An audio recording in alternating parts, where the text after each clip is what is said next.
নমস্কার বন্ধুরা, আজ আমার মালা কিচেনের ব্লগ থেকে চলে এসেছি। একটা বিকেলে টিফিন করব।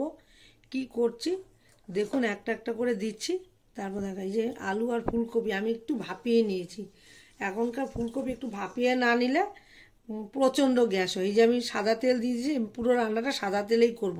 আগে দিয়ে দেবো হলো এই যে কারি পাতা ফোড়ন দিয়ে দিলাম, আর সর্ষে ফোড়ন, কালো সর্ষে আমি ফোড়নে দিয়ে দিচ্ছি। এই যে ফোড়নটা হয়ে গেছে, এই যে এবার এই এক এক করে দিয়ে দিচ্ছি।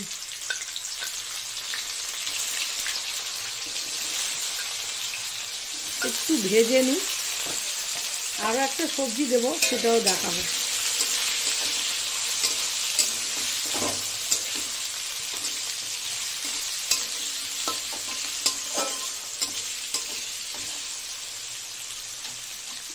এই যে দিয়ে দেবো হলো গাজর, পেঁয়াজ আর লঙ্কা, এটা দিয়ে দেবো। এটার সঙ্গে ভাজা হয়ে যাক। মটরশুঁটিও দেবো, মটরশুঁটিটা পরে দেবো, এখন দেবো না এই মুহূর্তে।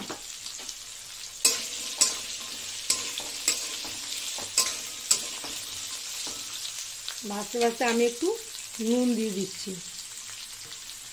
বেশি না অল্প করে এই যে নুন দিয়ে দিচ্ছি, আবার দেবো। একটু ভেজে নিয়ে তারপর আবার দেখাচ্ছি। মটরশুঁটিটা দিয়ে দিলাম, এবার আর একটু নুন দিয়ে দিচ্ছি।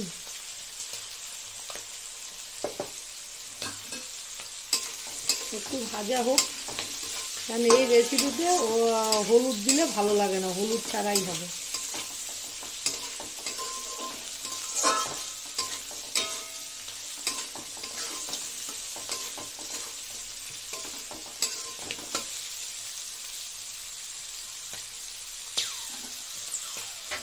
একটু ঢেকে দেবো 2 মিনিটের জন্য। সব সবজি আমার সেদ্ধ হয়ে গেছে। এবার কি দিতে চলেছি দেখাচ্ছি।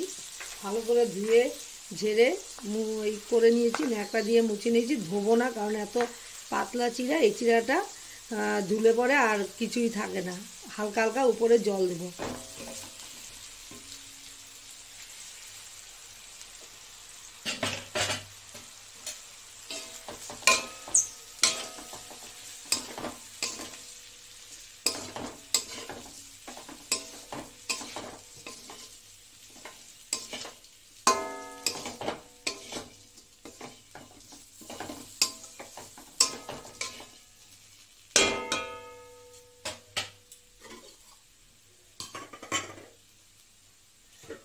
এটার মধ্যে হালকা হালকা জল দেবো।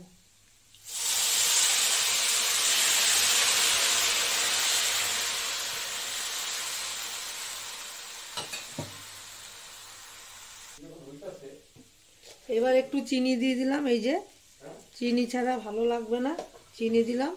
আর একটু এই যে বাদাম দিয়ে দেবো, ভেজে রেখেছি শুকনো খোলায়, এমনি ভাজা ছিল, আর একটু মচমচা করার জন্য ভেজে রেখেছি। আর দিয়ে দেবো হলো একটু ঘি। যদি আমার তেল অনেকটাই পড়েছে, তবু একটু ঘি দিয়ে দিলাম।